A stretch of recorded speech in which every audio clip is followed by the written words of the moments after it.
Startujemy dzisiaj z kolejnym live streamem po długiej przerwie. Żyję, jestem, live'y będę dalej prowadził. Dużo się ostatnio u mnie działo, dużo ciężkich momentów jeszcze przede mną, ale udało się tu połączyć. Mam nadzieję, że... O, cześć Aga. Mam nadzieję, że się uda połączyć z Dorotą. I tak, teraz mam nadzieję, że Instagram i internet nie pokrzyżuje nam planów. Dobra, akceptujecie i powinniśmy zaraz zobaczyć Dorotę. Jak dobrze pójdzie. Więc jeszcze dosłownie moment i Dorota jest Jestem. z nami. Udało się. Słuchajcie, Tylko wszyscy ci, którzy czekali, to dziękuję Wam bardzo za cierpliwość. Słyszysz mnie? tak, słyszę Cię doskonale. Super, że się udało nam połączyć. Chciałaś po prostu się połączyć i z laptopa, i z telefonu, i Instagram szalał. Ale, Tak, no, ale udało jesteśmy. Cieszę się. się ogromnie, Dorota, że zgodziłaś się przyjąć to zaproszenie.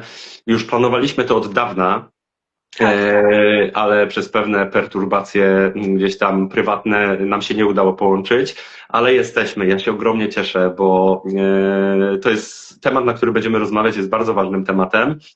I może zaczniemy krótko od powiedzenia paru słów o sobie, bo myślę, że część osób, które dołączy z naszej grupy na Facebooku, niekoniecznie mnie może kojarzyć.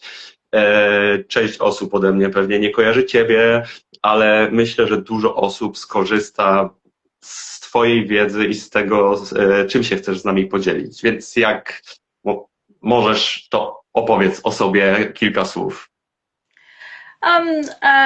Zastanawiam się, jak streścić tyle lat, wiesz, doświadczenia, skondensować w tym, co jakby jest najważniejsze do tej naszej dzisiejszej rozmowy, więc rzeczywiście bardzo to skondensuję. A więc ja specjalizuję się w terapii poznawczo-behawioralnej i ERP, czyli pracy ekspozycyjnej z powstrzymaniem reakcji. Pracuję głównie z dziećmi i z młodzieżą, także w tym się specjalizuję.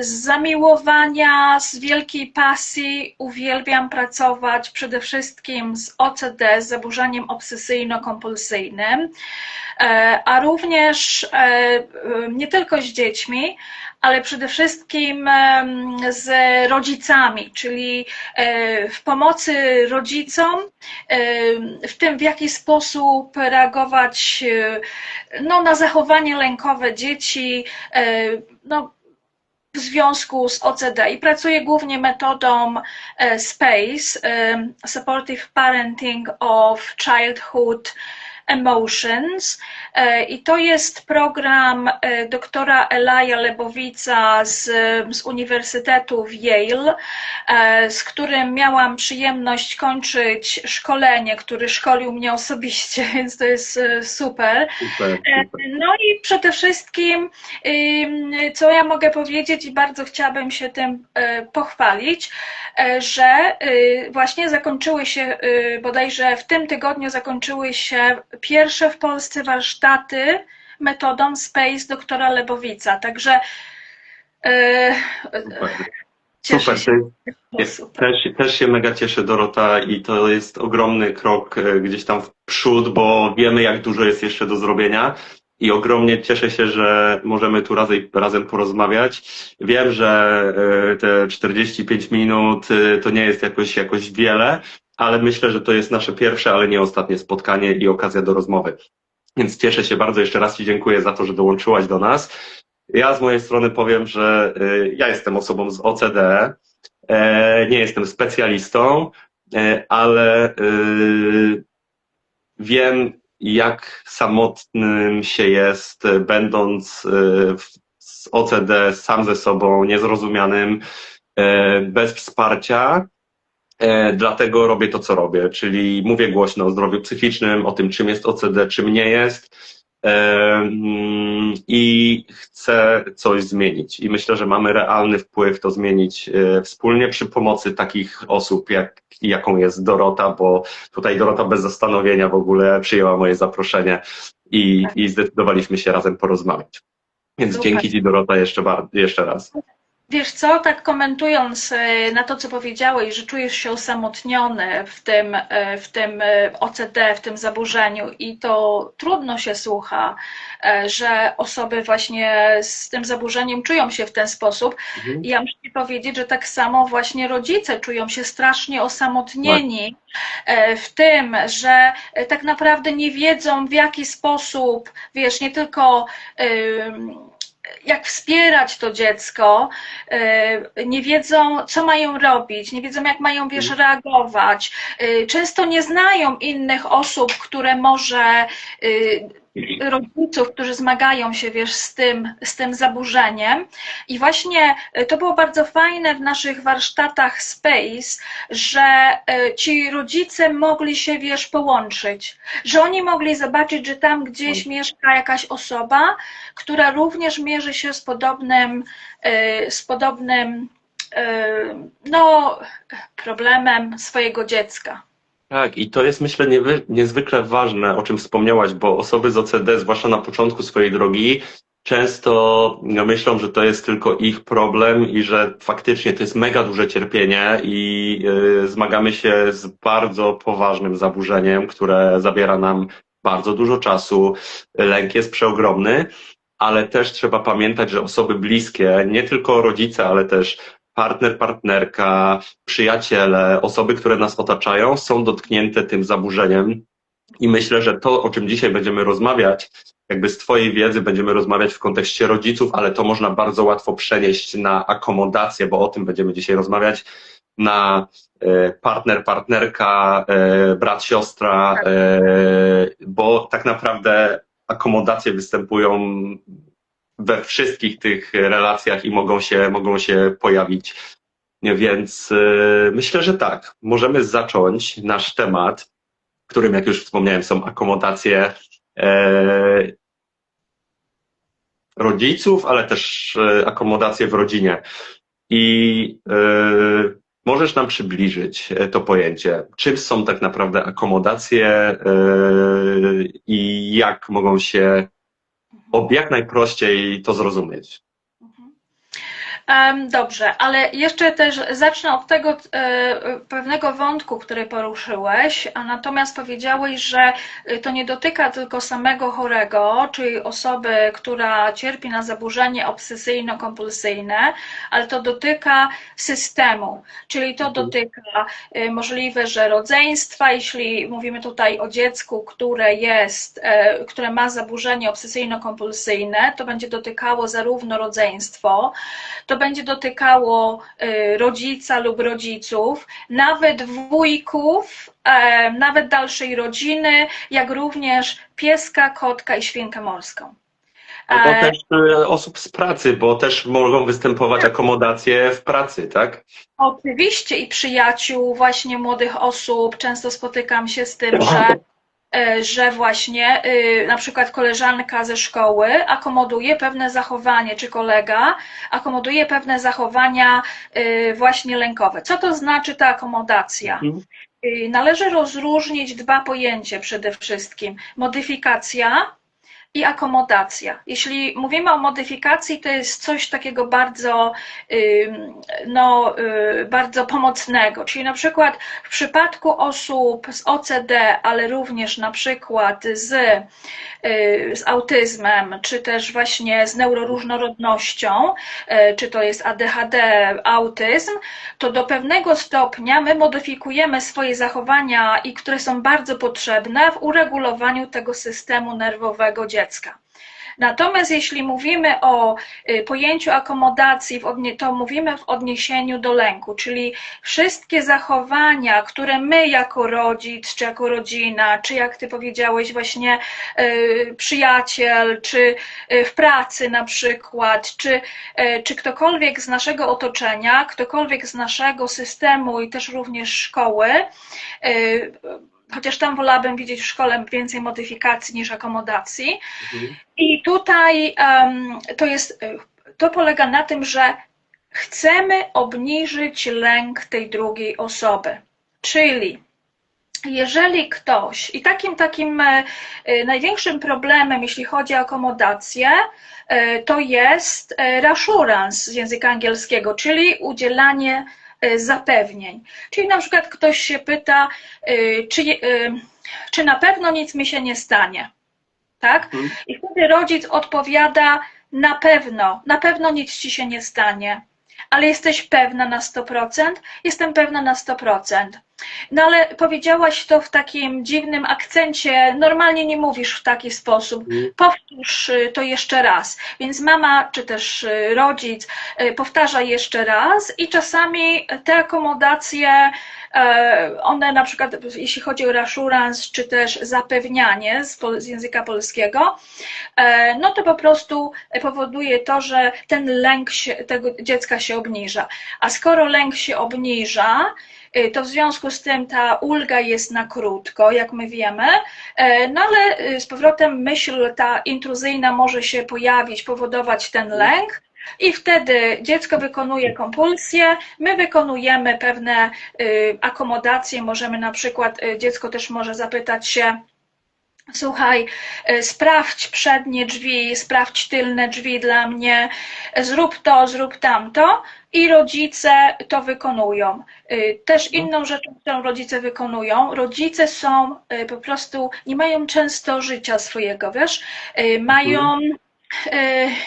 oni są zamknięci w takiej klaustrofobicznej przestrzeni domowej, gdzie rodzice często wycofali już się, nie tylko, że dziecko wycofało się z życia towarzyskiego, również rodzice wycofali się z życia towarzyskiego przez akomodację, dlatego że dziecko cały czas wysyła wiadomości, na przykład tekstowe, pyta się, a też jest pewnego rodzaju związany z OCD taki lęk separacyjny, który wynika w zasadzie nie z lęku separacyjnego, ale właśnie z tych kompulsji, które dziecko chce wykonywać.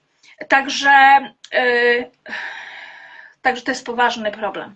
Tak, to jest mega poważny problem, ale też myślę, że bardzo ważne jest zrozumienie, czym są akomodacje przez rodziców, przez najbliższych i uświadomienie sobie tych takich naprawdę drobnych akomodacji, bo one mogą naprawdę być niby subtelne, ale wzmagają ten cykl OCD. I też mi się wydaje, tak jak powiedziałaś, że jeżeli chodzi o reassurance, czyli to zapewnienie,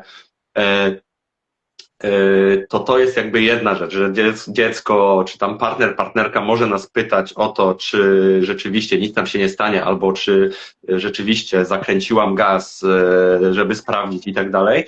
Ale wydaje mi się, że tak jak kompulsjami jest szukanie tego zapewnienia, wykonywanie kompulsji, ale też unikanie, to tutaj też bardzo dużo rodziców czy osób nam bliskich próbuje nam pomóc, ale tym samym nam szkodzi, bo my chcemy uniknąć pewnych rzeczy. Przykładowo, dziecko boi się panicznie zarażenia. I nie wyjdzie z domu, nie pójdzie na zakupy, nie pójdzie kupić czegoś nawet drobnego do sklepu. Rodzic idzie i robi to za niego i mózg tego dziecka dostaje sygnał, że czuje się bezpiecznie, bo rodzic zrobił to za mnie, czyli następnym razem jak się będę czuł tak samo, to znowu poproszę rodzica, nie, żeby to za mnie zrobił. I wtedy właśnie, tak jak właśnie powiedziałeś, to jest bardzo ważne i kluczowe to, co powiedziałeś, Łukasz, że mózg dziecka uczy się, że abym się sobie mógł poradzić z tym lękiem, to ja muszę mieć rodzica do tego, tak? Czyli my przez to, że udzielamy tych akomodacji, czy wykonujemy pewne zachowania za dziecko, pozwalamy temu dziecku nauczyć się, że tak naprawdę ten lęk opadnie i że tak naprawdę nic złego się nie stanie. Czyli jeżeli dziecko miało jakąś myśl katastroficzną, że coś złego stanie się na przykład, że często właśnie te myśli katastroficzne dotyczą samych rodziców, czyli na przykład jeżeli nie zrobię czegoś, to wtedy moja mama umrze na przykład, nie? Albo mocno zachoruje. I jeżeli my nie damy szansy dziecku, aby wystąpiła ta habituacja, czyli ten stopniowy opad lęku, który może czasami trwa 20 minut, czasami trwa kilka godzin, w zależności od sytuacji dziecka i kompleksowości, to jeżeli my nie jesteśmy w stanie tego zrobić, to dziecko nigdy się nie nauczy, że tak naprawdę ta myśl intruzyjna to jest tylko myśl intruzyjna, ona była, jest i przejdzie, bo my wszyscy mamy myśli intruzyjne od czasu do czasu, ja też, i po prostu nauczenie się tego, że ona przeminie. A tego dzieci się nie są w stanie nauczyć, jeśli nie ma takiej szansy. Z tym, że często chciałabym tutaj od razu powiedzieć coś takiego, żeby rodzice nie poczuli się, że to jest tak, że znowu, wiesz, specjaliści mówią, to moja wina. Nie, ja też jestem rodzicem i trzeba zaznaczyć, że tak naprawdę od samego, wiesz, początku, jak dziecko się rodzi, to po prostu my jako ssaki akomodujemy, czyli my po prostu pomagamy. Dziecko płacze, czegoś się wystraszy i my jesteśmy właśnie tym rodzicem, który idzie i je uspokaja, tak? To my to robimy. A kiedy właśnie ta wrażliwość dziecka od samego początku jest wyższa, to my mamy tą tendencję, że my nadal jakby pomagamy, nadal akomodujemy, pomimo że tak naprawdę może być moment, gdzie to dziecko jest w stanie się samo już na pewnym etapie swojego rozwoju uregulować i uregulować swoje emocje i przez to uczy się, że może to zrobić, tak? Uczy się tej rezyliencji. Jasne, tak jak powiedziałaś, ale teraz mi się nasunęło takie ważne pytanie. Myślę, że będą z nami też tu osoby, dla których akomodacja to jest nowy temat i nie mają pojęcia, że pomagały, w sensie szkodziły pomagając. Pytanie, które mi się tu nasuwa, dlaczego rodzice akomodują, dlaczego to robią? Jakby pierwsza odpowiedź, która mi w głowie świta, bo im zależy na dziecku, bo chcą pomóc. I teraz rodzice, trudno może być zrozumieć, jak ja mogę nie pomagać swojemu dziecku, nie? Dokładnie. I tak samo dla osoby z OCD jest trudne zrozumieć, dlaczego ja nie mam szukać odpowiedzi na te pytania, skoro to mi chwilowo pomaga, nie? I jaka jest odpowiedź na to pytanie? Bo ty na pewno znasz tą odpowiedź, Łukasz. To jest właśnie cały model tego zaburzenia obsesyjno-kompulsyjnego. Czyli jeśli wyobrazimy sobie, że to jest taka forma koła, który nazywa się błędnym kołem OCD, to na samym tym czubku widzimy myśli, obsesje, które mogą być myślami, które mogą być obrazami, czyli wyobrażeniami, bo często też ludzie nie rozumieją, że to nie są same myśli, to są też wyobrażenia, to są impulsy, tak? Te obsesje. Dokładnie. I później występuje ta katastrofizacja, czyli ta interpretacja tej myśli, a wiemy, że małe dziecko, czy też młoda osoba, w momencie, kiedy zobaczy taki obraz, jest coś takiego w psychologii, co się nazywa akcja fuzja, tak? Czyli myśl, akcja, fuzja. I to oznacza, że skoro to pomyślałem, to znaczy, że to musi być prawda. I w przypadku dziecka takiego zupełnie małego, młodego, który nie ma jeszcze doświadczenia życiowego tak naprawdę, który jeszcze nie ma tak rozwiniętych swoich wartości, czy też wartości osobistych, takich i pewności siebie, no to takie osoby są najbardziej, że tak powiem, narażone, zwłaszcza młode osoby. I później co się dzieje dalej? Muszę coś zrobić, żeby nic się nie stało. Czyli w związku z tym, no coś muszę zrobić, na przykład muszę umyć ręce, tak? Muszę dotknąć czego, muszę dotknąć kolana, muszę pomyśleć coś w głowie, bo pamiętajmy, że kompulsje to nie są tylko kompulsje behawioralne, to co widzimy, ale często, i to bardzo często, są to rzeczy, które młode osoby robią w zasadzie w głowie. I teraz my, widząc ten lęk, który się kiedy dziecko właśnie ma tą obsesję, i później w związku z tą katastroficzną interpretacją występuje ten bardzo mocny lęk, rodzic to widzi, tak? I my jako rodzice, i ty jesteś rodzicem, ja jestem rodzicem i obserwujący są rodzicami, my nie chcemy widzieć naszego dziecka w stresie. Więc to jest Cierpiącego. Tak. normalne, nie? To jest normalne dla nas, że my chcemy pomóc temu dziecku to zabrać, z tym, że tutaj właśnie jest to takie nitty-gritty, że to obniżenie tego lęku jest tylko na chwilę. To jest taki bardzo krótka ulga.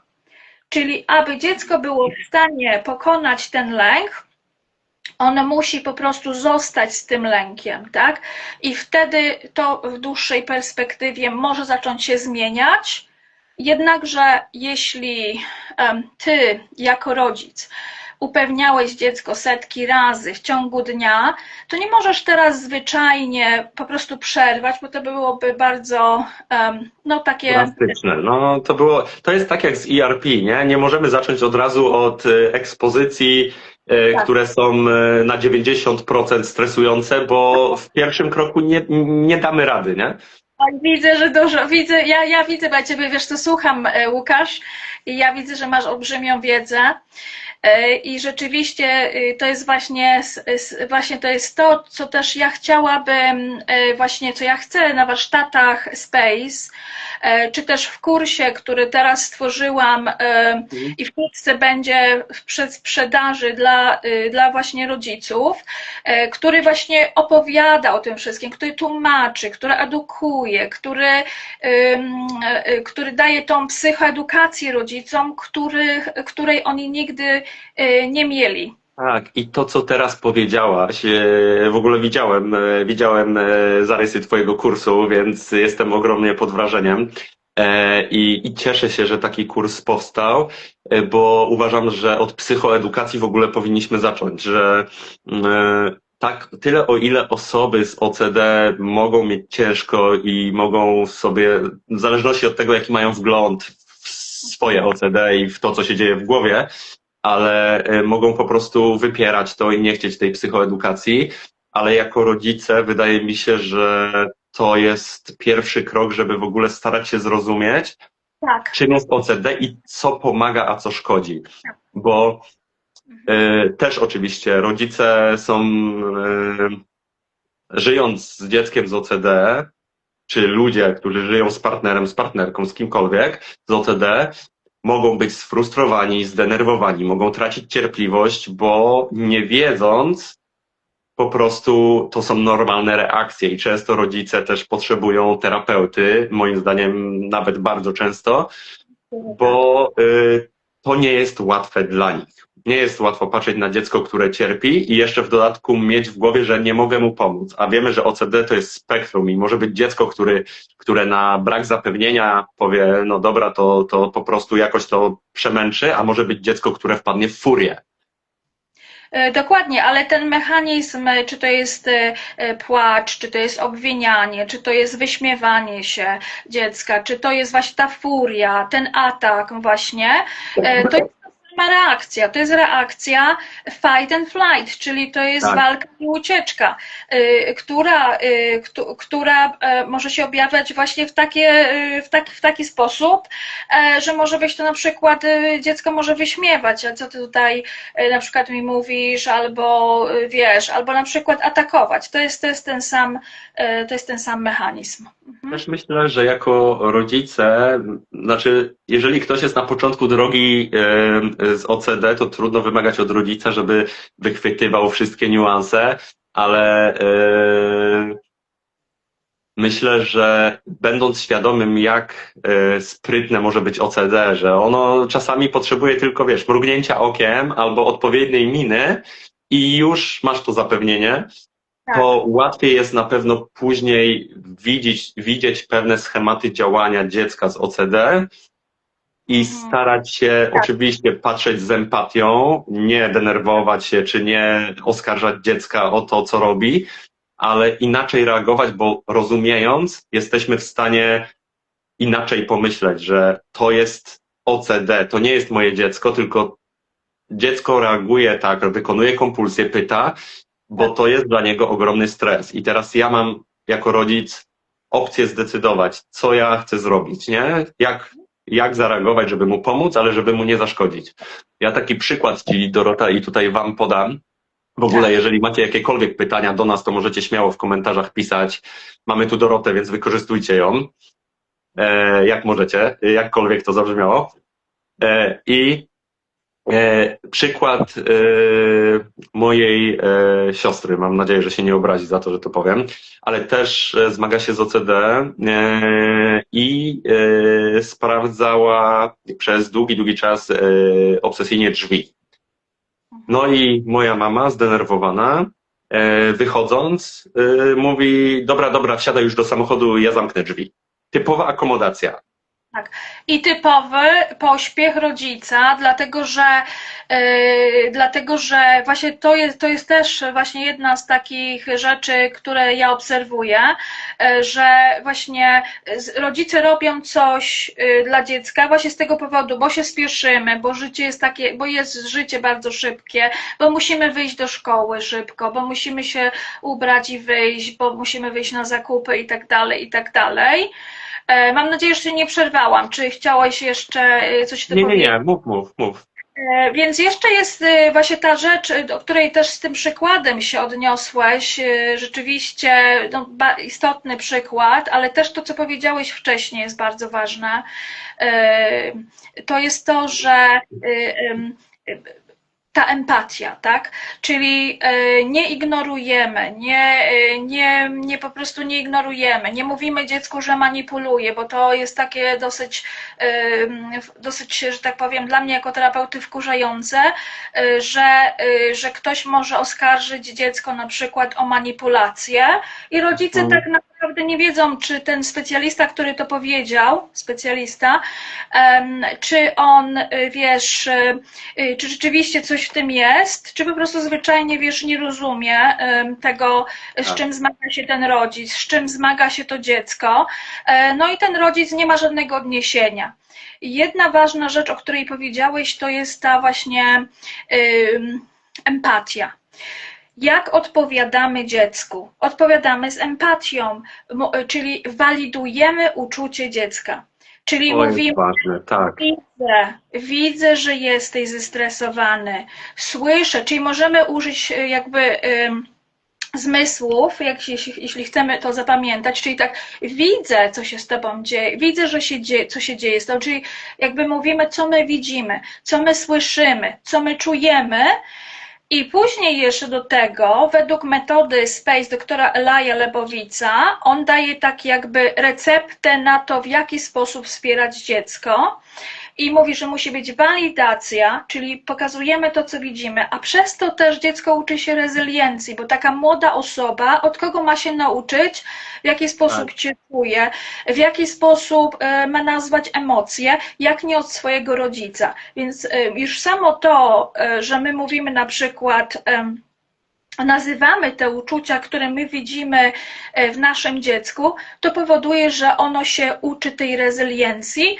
I do tego, bo Eli Lebowic mówi, że muszą być dwa komponenty, czyli walidacja, a drugim komponentem to jest dodanie odwagi. Czyli ja widzę, że jest ci trudno i nie ale, i wiem, że dasz sobie radę, tak? Czyli danie takiej pewności siebie dziecku, że dasz sobie radę, tak? Czyli dwa komponenty, walidacja, czyli ten jakby groszek i marchewka, jeśli pomyślimy. Nie może być we wsparciu dziecka jakby samej marchewki albo samego groszku, bo wtedy nie mamy groszku i marchewki, więc musi być ta walidacja jako ten groszek i ta marchewka jako właśnie to danie pewności siebie dziecku, tak? Myślę, Dorota, że to jest ogromnie ważne i zmienia totalnie punkt widzenia, jak możemy zareagować na emocje i stres dziecka, bo myślę, że nie ma gorszej rzeczy niż typowy gaslighting, że o co ci w ogóle chodzi, przecież nic się nie stało, przecież wszystko jest okej, nie myj tych rąk, nie? I wtedy jakby dziecko ma tłumione te uczucia i czuje w pewnym momencie, że ono nie powinno tak czuć albo boi się w ogóle wyrazić swoje uczucia. A w przypadku dziecka, no o traumę myślę, że nie trudno, zwłaszcza mając OCD. A jeszcze rzeczywiście, no tak, ale jeszcze jedna rzecz, że tak naprawdę co my chcemy zrobić, pracując z naszym dzieckiem, z naszym dzieciątkiem, z naszym młodym człowiekiem, którego mamy w domu, to jest to, że my chcemy pokazać, to jesteś ty, ja ciebie widzę, ja ciebie słyszę, a to jest OCD. Czyli Tak. oddzielenie jakby dwóch rzeczy, OCD od dziecka, dlatego że dziecko od samego początku uczy się poczucia własnej wartości, uczy się pewności siebie, poczucia wartości.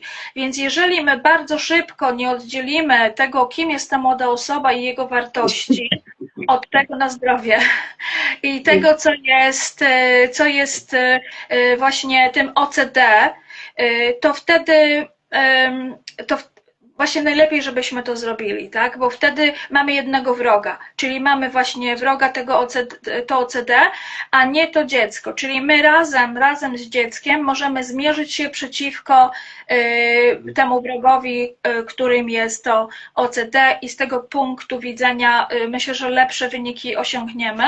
Nawet jeśli nie ma jeszcze totalnej diagnozy, jeżeli na przykład nie ma diagnozy, ale widzimy już pewne zachowania, to również te metody można po prostu wykorzystać. Mhm. Bo to są metody nie tylko dla tak naprawdę OCD, Ali Lebowitz napisał ten program dla wszystkich zaburzeń lękowych oraz OCD, tak? Jasne, jasne, super, że o tym wspominasz. Myślę, że o metodzie SPACE zaraz będziemy mogli sobie porozmawiać w szczegółach, ale powiedz mi teraz, bo teraz mówiliśmy o tym, jak nie szkodzić dziecku, jak reagować, jak nie reagować, a jak pomóc rodzicom. Bo wiadomo, psychoedukacja, rodzice Tak. pomagają zarówno swojemu dziecku, jak i sobie, bo uczą się, jak funkcjonować z kimś, kto ma OCD. Ale jak można pomóc rodzicom, którzy są przestymulowani, przebodźcowani, zestresowani o dobro swojego dziecka, ale też zmęczeni, ich układ nerwowy jest po prostu w rozsypce w pewnych momentach. Co powinni zrobić rodzice, jeżeli są w tak trudnej pozycji? Terapia? Dla samych rodziców przede wszystkim ja myślę, że te warsztaty Space są taką przestrzenią dla rodziców. To jest naprawdę niesamowity program. Ja teraz właśnie miałam kilka rodzin, które były właśnie na warsztatach Space dla rodziców i one nie tylko po prostu cieszyły się tą wiedzą i to, w jaki sposób mogły zrozumieć swoje dziecko oraz to, w jaki sposób oni akomodują, w jaki sposób, jaka jest ta pełna lista, czyli to, co dokładnie robią. To, że ja jako terapeuta ich nie obwiniam, że nie mówię, że to jest wasza wina, bo tam za rodzicem jest bardzo duże poczucie winy. Tak. My tego nie widzimy, ale jest olbrzymie. I często rodzice, nie mówię niekoniecznie na tych warsztatach, ale generalnie ja pracując właśnie z dziećmi i z rodzicami, stosując terapię ERP, to rzeczywiście bardzo często rodzice rzeczywiście reagują emocjonalnie, kiedy ja mówię, słuchaj, to tak naprawdę nie jest twoja wina, bo ty przychodzisz tutaj, bo ty szukasz tej odpowiedzi. Tak.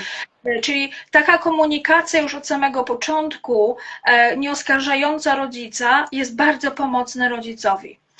To, co powiedziałeś, psychoedukacja, zrozumienie, że to nie jest manipulacja dziecka, że to są realne problemy, habituacje, te wszystkie takie pojęcia, wiesz, one są bardzo ważne, ale później są takie rzeczy, żeby rodzic zadbał o siebie też, tak, żeby coś miał, jakieś hobby, coś dla siebie, czym się interesuje. Z tym, że to jest bardzo trudne, kiedy dziecko jest, dziecko ma OCD. To jest bardzo trudne, żeby wtedy rodzic tak naprawdę miał jakieś hobby, ponieważ on nie może wyjść z domu. On nie może, wiesz, pójść z koleżanką czy z kolegą, bo dziecko dzwoni, bo coś się dzieje, bo to dziecko, przepraszam, jest bardzo uzależnione od tego rodzica. Więc tak naprawdę jest to bardzo trudne i właśnie ja cały czas nawiązuję do tych warsztatów Space. Tam właśnie widziałam, jak rodzice jakby poczuli olbrzymią ulgę, wiesz, poczuli olbrzymią ulgę, że mogą nawet porozmawiać. To było bardzo ważnym elementem, że mogli spotkać się, tak jak to, co ty robisz, Łukasz, że masz tą grupę taką, wiesz, dla dorosłych i to, co ja robię w programie Space, że rodzice spotykają się. Ja ich łączę, wiesz, w takie grupy, bo my mamy zajęcia na Zoomie. Tak. Ja robię ich w pokojach, wiesz, dzielę rodziców w pokojach i zadaję im tam jakieś zadanie, ale oni tak gadają, wiesz, o czymś innym, bo nie chcą się tak, wiesz, nagadać. Nie robią zadania, które ja im zadaję, tylko oni po prostu wymieniają się szybko doświadczeniami. I to, wiesz co, Dorota, to jest coś, co u mnie w moim procesie zdrowienia było takim game changerem. Poznanie ludzi, którzy mają empatię, wiedzą czym jest OCD, bo sami się zmagają z OCD i rozmowa z nimi, szczera rozmowa, bez oceniania, bez wstydu, po prostu mówienie głośno i poczucie, że ktoś cię rozumie. I tak samo wydaje mi się, znaczy jestem pewien wręcz, tak jak powiedziałeś, że to samo dotyczy się rodziców, bo tak jak u ciebie na warsztatach, rodzice się spotykają i mają nagle w głowie, że to nie tylko moje dziecko ma OCD, ale też no jest ludzi więcej i ci ludzie też się z tym zmagają, też próbują pomóc dziecku, więc nie jesteśmy w tym sami. I też na wczorajszej grupie wsparcia też byli rodzice. I też usłyszałem, że pomaga im słuchanie tego, o czym rozmawiamy i jak edukujemy, bo to im daje też jakby wizję tego, co przeżywa ich dziecko i z czym się mierzy i pomaga im to zrozumieć. I też jak tu w Poznaniu pierwszy raz w zeszłym roku organizowałem OCD Walk, było kilku rodziców z dziećmi i to było super, że oni przychodzą, żeby pokazać dzieciom też, że no nie jesteście sami, jest więcej osób, macie rówieśników, którzy też się z tym zmagają, ale rodzice też mają kontakt z drugim rodzicem. I jeszcze dwie fajne rzeczy, które z tego wynikają, to jest to, że rodzice są na różnym etapie zdrowienia, to znaczy dzieci są na różnym etapie zdrowienia i taki kontakt z drugim rodzicem też daje nadzieję. Dlatego, że są rodzice, którzy byli właśnie na warsztatach Space, którzy byli już bardzo, wiesz, na tej końcówce, już na tym ostatnim zakręcie, gdzie już młoda osoba praktycznie, no już, że tak powiem, wyzdrowiała, wiesz, nie? Ale są rodzice, którzy są na tym początkowym etapie, gdzie jest bardzo ciężko, gdzie nie widzą jeszcze, że może się coś zmienić i wiesz, i to daje im straszną nadzieję, że jednak z tego można się wyleczyć, że rzeczywiście można później iść, wiesz, tą ścieżką, że można się z tego tak naprawdę wyzwolić. Także to jest jeszcze jedna rzecz, która się wydarzyła, to jest to, wiesz, że dzieciaki obserwowały swoich rodziców, że rodzice chodzą gdzieś na jakieś zajęcia, słuchaj, przez 2 miesiące, 7 sesji w ciągu 2 miesięcy i uczą się o tym, żeby zrozumieć dziecko, rozumiesz? I taką rzeczą, która mnie zaskoczyła, było to, że więź rodzica i dziecka się polepszyła. Przez to, że dziecko obserwowało, że rodzic, wiesz, uczęszczał na zajęcia, żeby zrozumieć, co się tak naprawdę, wiesz, z nim dzieje. Ale wiesz, Dorota, to ma ogromne znaczenie, bo będąc osobą z OCD, wiem, jak ciężko jest być z kimś, kto nie chce pójść z tobą na terapię, kto wypiera, że terapia w ogóle to jest płacenie za gadanie, kto mówi twojemu dziecku, że pani terapeutka lub pani psychiatra twojego taty chcą tylko jego pieniędzy, bo to usłyszałem od mojego dziecka. Mhm. I mając kogoś, kto widzisz, że się stara, że próbuje znaleźć metodę, znaleźć sposób, jak pomóc dziecku, to dzieci czują to. Dzieci czują, że nie są w tym same, że po prostu rodzic nie zostawia tego, rób co chcesz, mnie to nie obchodzi, nie? Tak. Więc to jest naprawdę super i też myślę, że w dzisiejszych czasach, jak dzieci się nauczą i będą widziały, będą doświadczały, że pójście na warsztaty na temat OCD, pójście na terapię, to jest coś, co służy, żeby lepiej nam się żyło, żeby wyjść z pewnych zaburzeń, ale też nie mając zaburzeń, no pomoc psychologiczna jest często potrzebna, no to te dzieci łatwiej będą chciały pójść na terapię i też sobie pomóc. Ale też, Łukasz, dzieci, które są na takim etapie, które bardzo boją się pójść na terapię. Dzieci boją się pójść na terapię, dlatego że to jest, wiesz, ja jeszcze tak przytoczę tutaj fight and flight, czyli ten instynkt walki i ucieczki.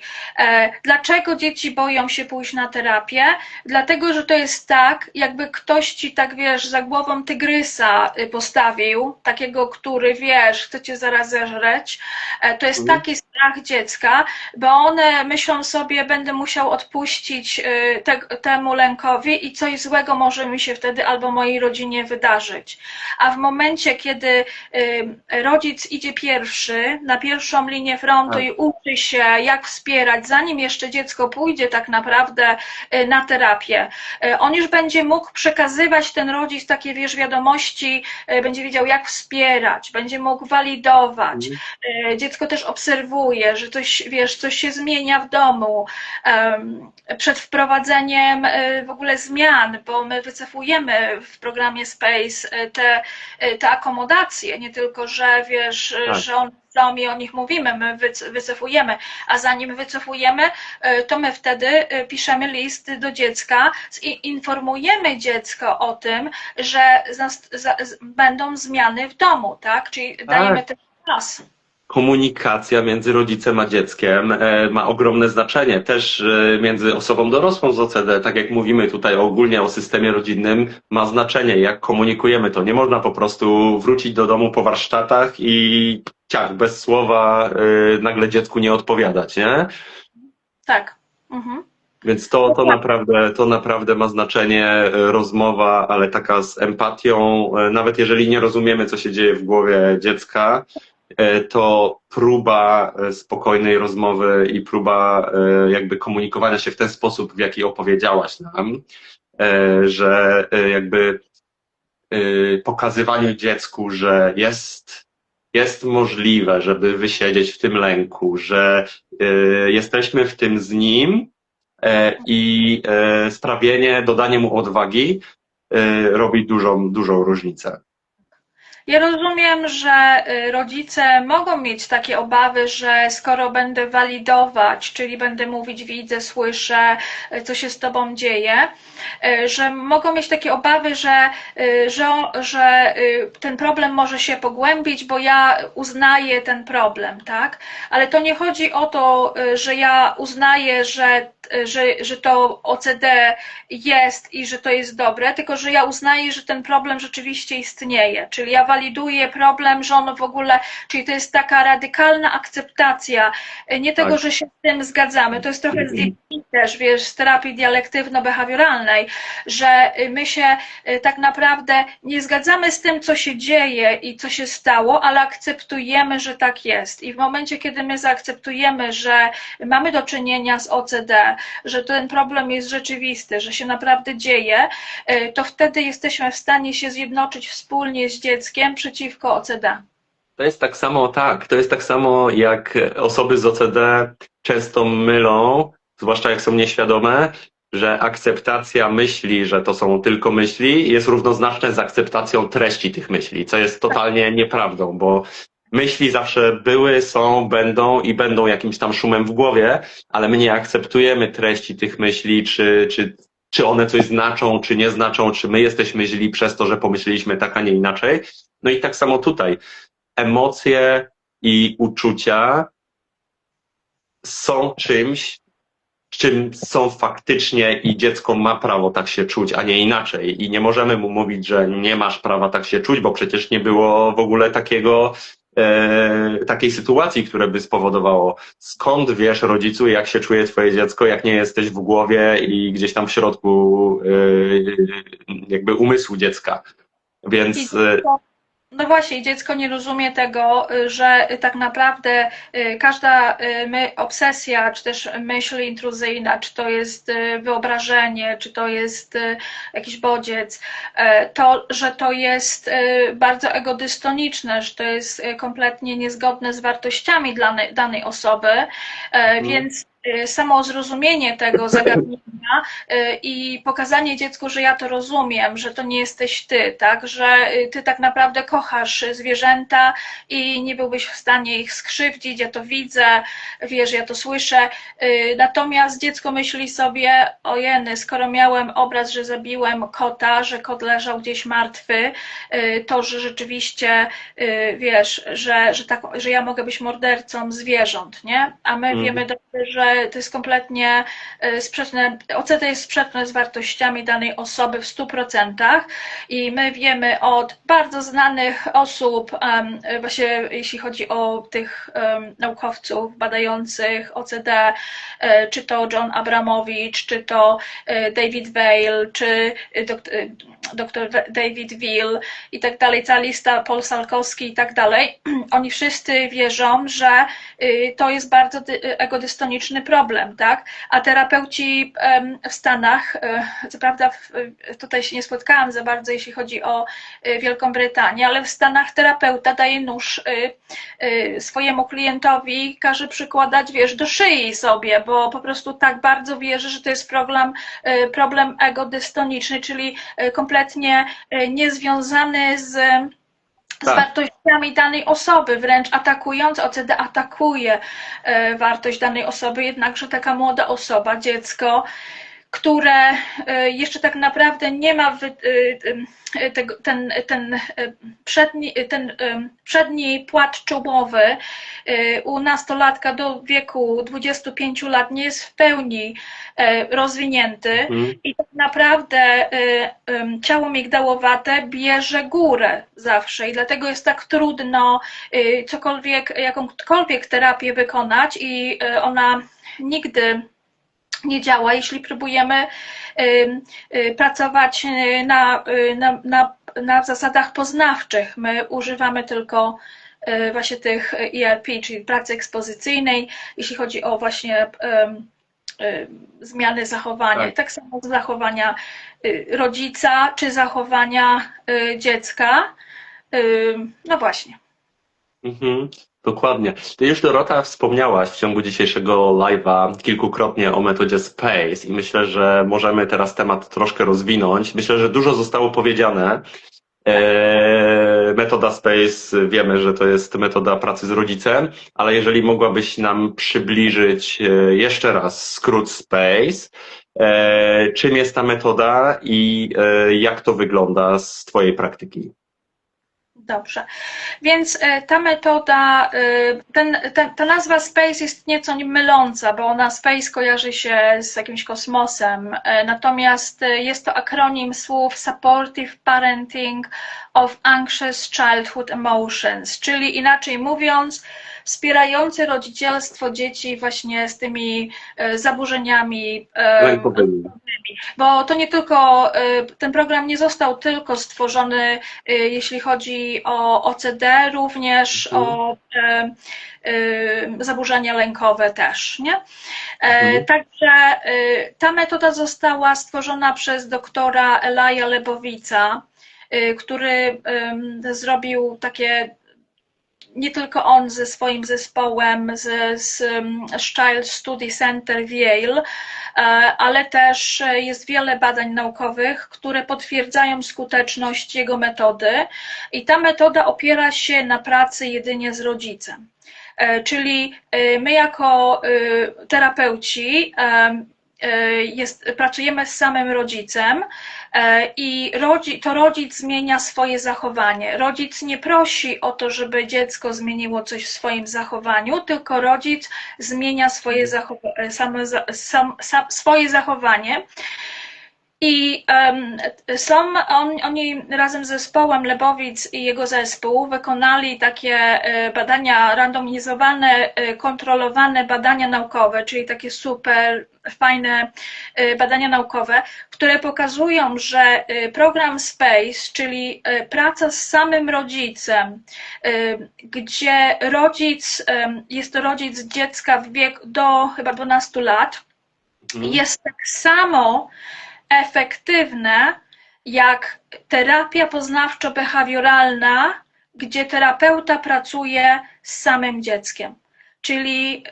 Czyli ta terapia SPACE jest tak dobra i zmiana zachowania rodzica wpływa tak dobrze na OCD dziecka, czy też na zaburzenia lękowe dziecka, jeśli mówimy o grupie wiekowej do 12 lat, jak praca z samym dzieckiem w terapii ERP i poznawczo-behawioralnej.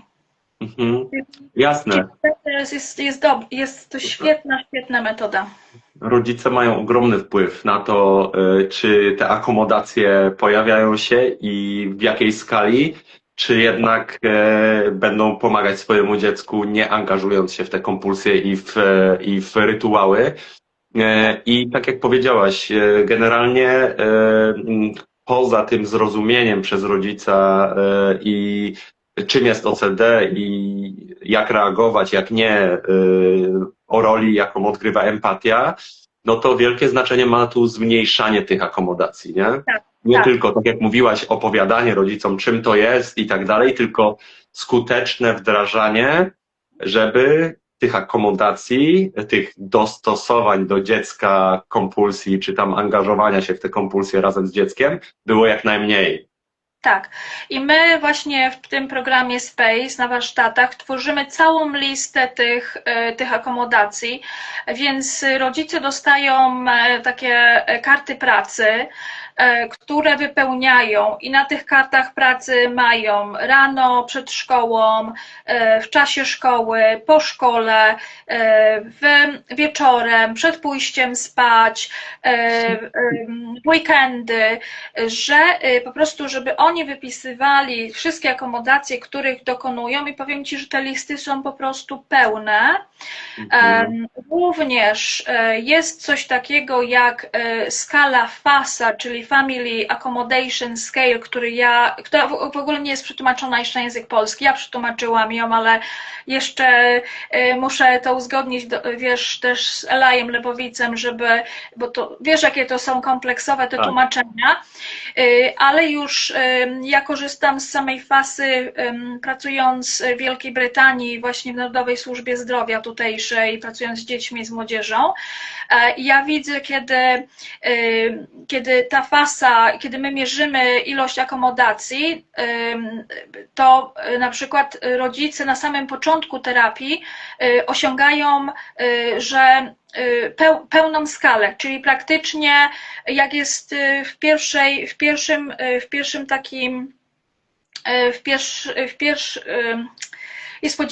ta fasa jest podzielona jakby na takie 3 odrębne sekcje i w pierwszej sekcji jest 20 punktów, to rodzice uzyskują 20/20 albo 18/20, a jak kończą pracę terapeutyczną lub też kończą pracę SPACE, to te pomiary są bardzo widoczne, że zmiany są bardzo widoczne w tych pomiarach. Także my jakby określamy, co jest na początku, robimy całą listę tych akomodacji, a później przygotowujemy się, w jaki sposób wycofywać te akomodacje w domu.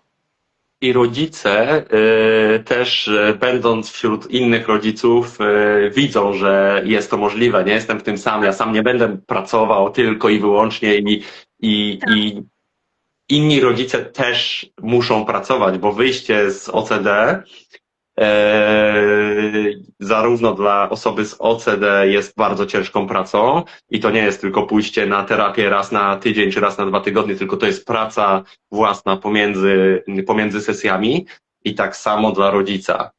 Tak, a powiem Ci, że i tym wszystkim, którzy słuchają, że na przykład ja też taki przykład, pracując z młodą osobą, ja nierzadko pracuję z młodymi osobami i rodzinami, gdzie te akomodacje trwają nawet 3 godziny przed pójściem spać. Czyli są pewnego rodzaju takie wiersze, że tak powiem, takie schematy, które dziecko powtarza do rodzica przed pójściem spać.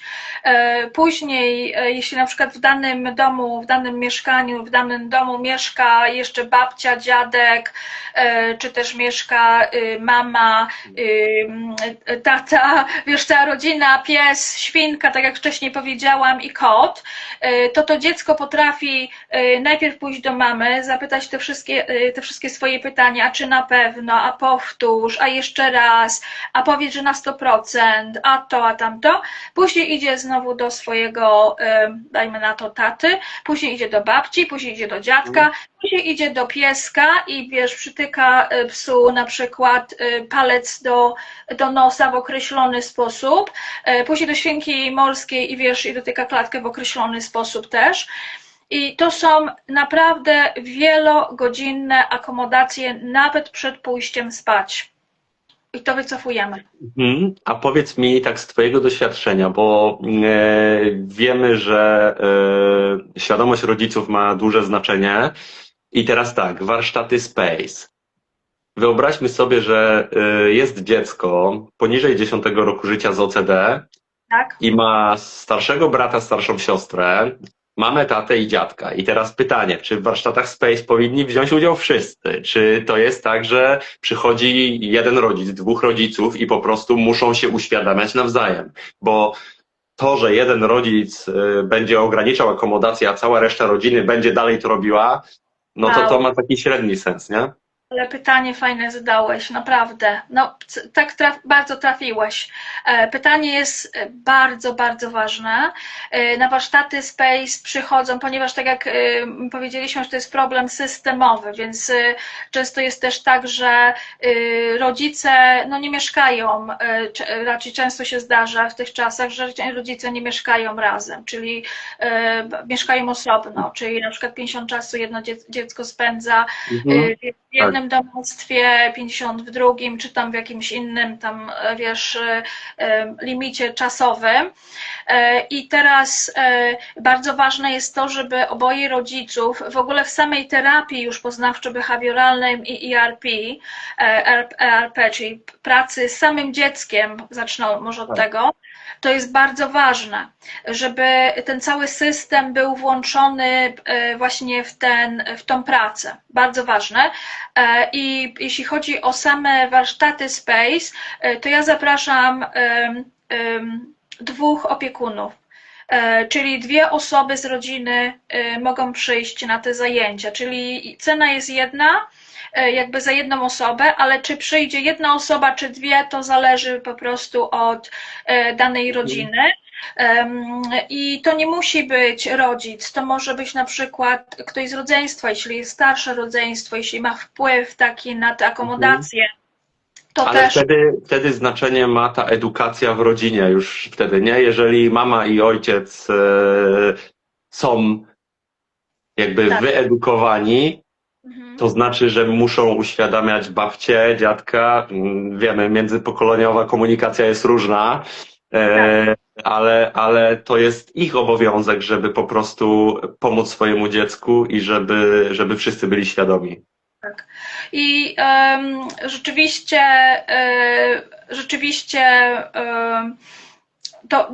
To jest bardzo ważne i bardzo fajnie, że o to zapytałeś. Tak samo też praca z samymi szkołami na przykład. Też szkoły powinny być włączone, bo spotkałam się na przykład z nauczycielami, czy nauczycielkami, które upewniały dziecko.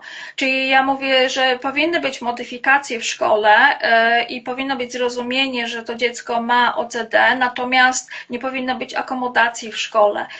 Czyli nie powinno być tego, wiesz, tego wzmacniania tych objawów.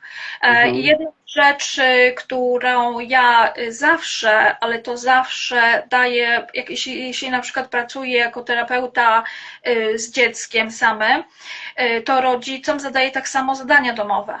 Czyli rodzice odrabiają zadanie domowe. I jednym z zadań domowych jest, to jest ta książka, na pewno widziałeś, ją znasz, Breaking Free of Child Anxiety and OCD. To jest książka napisana przez Elaja Lebowica.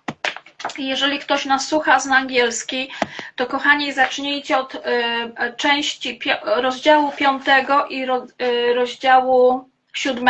I te rozdziały zawsze jako terapeuta zadaję rodzicom do przeczytania. I również z rodzicami należy pracować, czyli terapeuta, który pracuje z dzieckiem, powinien pracować z rodzicami, z całym systemem. Dokładnie tak. Myślę, że Dorota poruszyliśmy w takiej pigułce, ale bardzo ważne kwestie.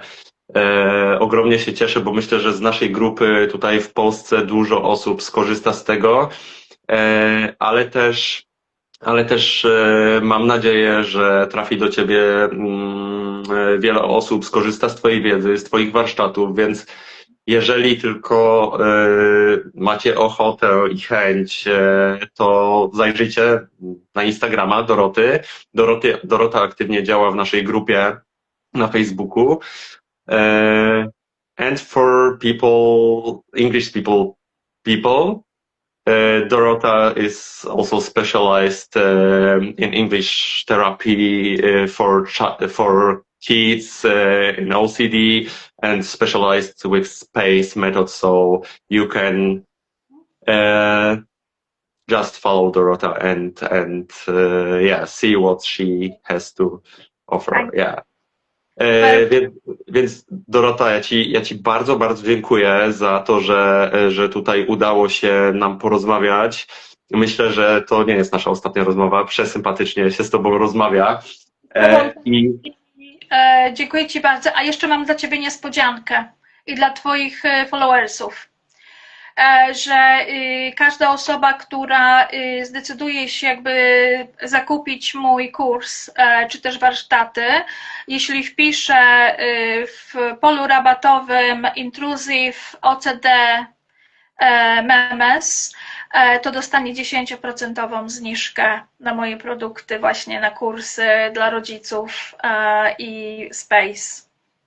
Super, dziękuję Ci Dorota bardzo i myślę, że no dla rodziców to jest spora dawka wiedzy i myślę przede wszystkim pomoże im zrozumieć, co robić, a czego nie robić, żeby pomóc swojemu dziecku.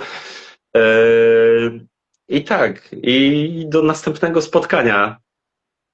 Super. I też cały czas masz zaproszenie na grupę wsparcia, bo pojawiają się tam rodzice i myślę, że też Twoja wiedza i wsparcie będzie miało ogromne znaczenie, więc jak będziesz miała czas, to my w sobotę o 17:00 spotykamy się.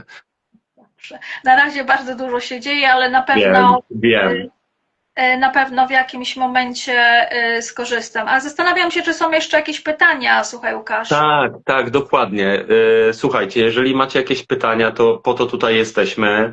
Jest z nami Dorota, która chętnie odpowie na wszelkiego rodzaju pytania związane z OCD, ale też z metodą SPACE, z akomodacjami, na temat wsparcia rodziców, więc możemy jeszcze chwilkę poczekać. Jeżeli macie pytania, to piszcie tam na dole w komentarzu. Ja myślę, że też Łukasz, może byśmy pod Twoim linkiem, czy zalinkowali też newsletter, może mój, jeśli ktoś chciałby uzyskać Możemy. więcej informacji. Tak, tak. Udostępnimy tego live'a na Instagramie i na Facebooku, więc myślę, że będzie bardzo łatwo, żeby móc się z Tobą skontaktować. Mamy jedno pytanie od Ani. Co robić, gdy dziecko reaguje furią przy wycofywaniu akomodacji? A, tak, dobra. Co robić, gdy dziecko reaguje furią? No E, właśnie. Dzień dobry Pani Aniu.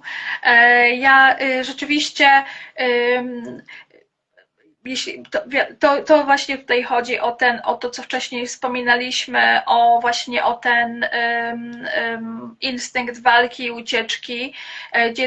Myślę, że przede wszystkim trzeba zrozumieć, że dziecko tak naprawdę bardzo się boi, żeby jakby wycofywać jakiekolwiek zachowania, które my robimy, jakby podtrzymując te kompulsje dziecka, dlatego że to dziecko tak naprawdę boi się, że coś złego się stanie, tak? Czyli jeżeli mama na przykład nie sprawdzi czegoś, nie dotknie w odpowiedni sposób, nie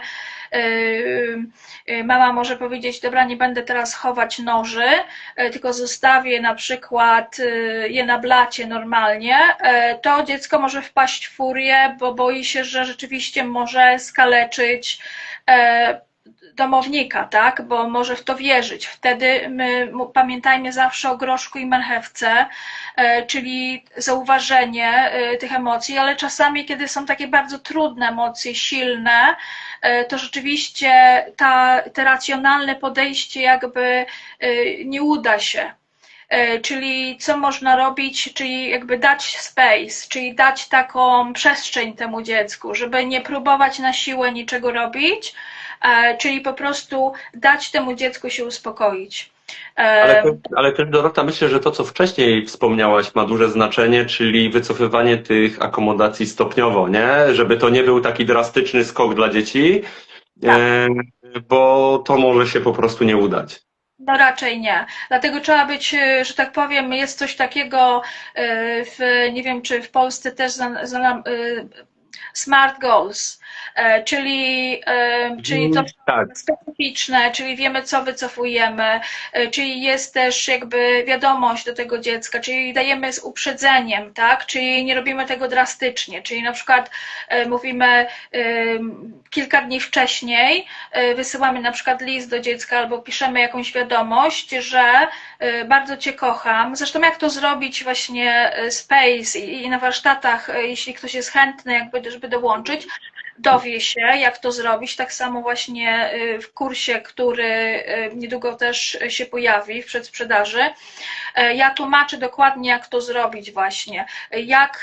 Jak po prostu utworzyć tą taką drabinkę hierarchii do wycofywania tych akomodacji, żeby to nie było takie drastyczne, żeby również dać przestrzeń temu dziecku, żeby dać, bo też bardzo często OCD jest połączone na przykład, tak jak wcześniej wspomniałam, z neuroróżnorodnością, czyli dzieci na przykład autystyczne, one potrzebują trochę czasu, żeby być w stanie przemyśleć te zmiany, tak? Dzieci takie na przykład nie lubią dużych zmian, także to są rzeczy, o których należy pomyśleć też, ale przede wszystkim należy to zrozumieć z perspektywy walki, ucieczki, ale też jako rodzice powinniśmy modelować pewne zachowania, czyli jeżeli na przykład my jesteśmy źli, bo na przykład, nie wiem, ktoś nas zdenerwował w pracy, może szefowa, to modelujmy te zachowania. Jeśli jesteśmy źli, to może powiedzmy dziecku, słuchaj, idę na spacer, bo chcę się uspokoić, mam takie silne emocje, muszę się uspokoić, czyli jeżeli my uczymy dziecko, w jaki sposób reagować ze własną złością, niekoniecznie musimy mówić dziecku, w jaki sposób dziecko ma reagować. Dziecko uczy się przez naśladowanie, czyli przez obserwacje nas samych. Także jakby też modelowanie tych zachowań jest bardzo ważne. Mhm. Tak.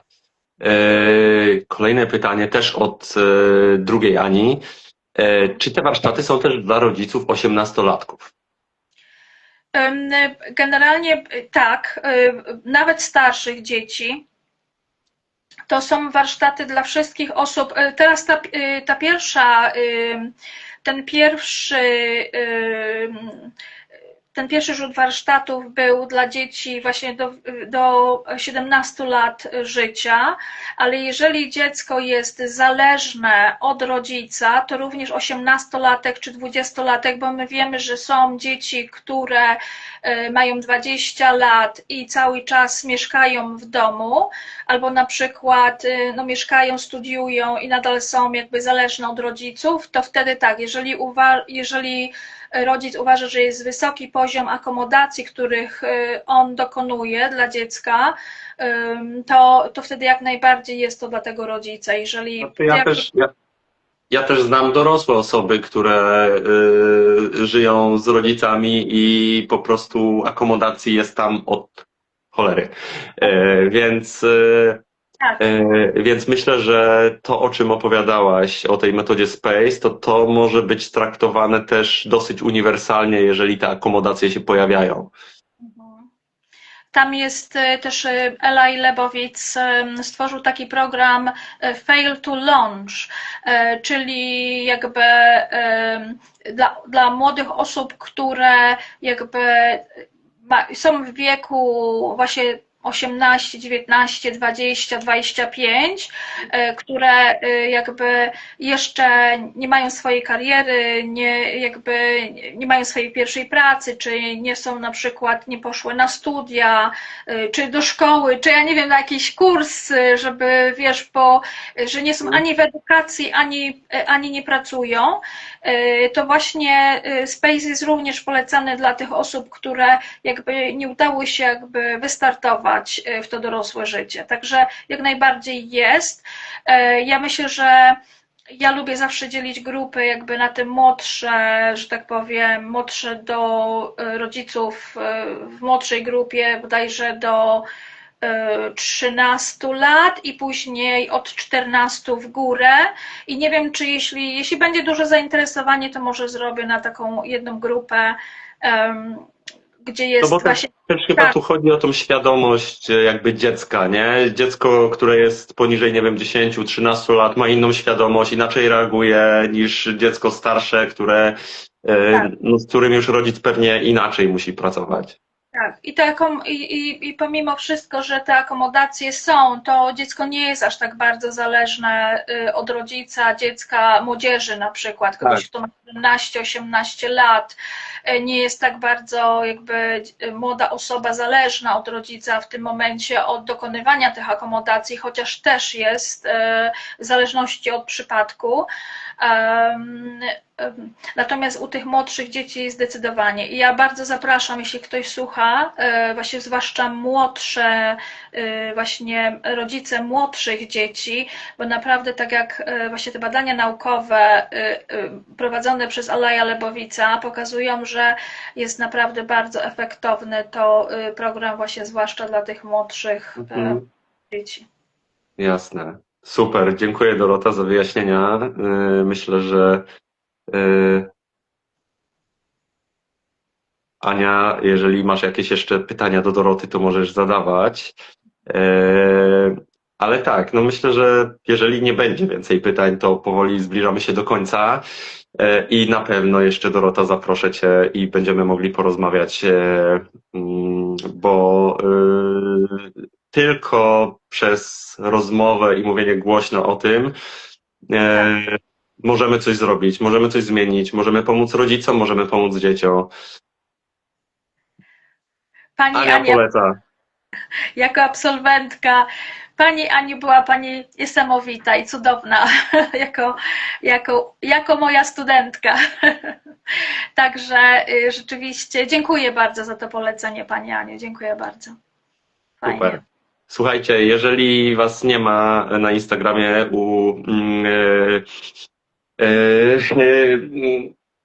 przypomnij mi konto Twoje na Instagramie, to jest Pomoc OCD Dorota Perkins. Pomoc OCD Dorota Perkins. Także jeżeli Was nie ma u Doroty, zajrzyjcie do niej. Jeżeli jesteście rodzicami i nie wiecie od czego zacząć, nie wiecie jak pomóc swojemu dziecku, jesteście sfrustrowani, zajrzyjcie do Doroty.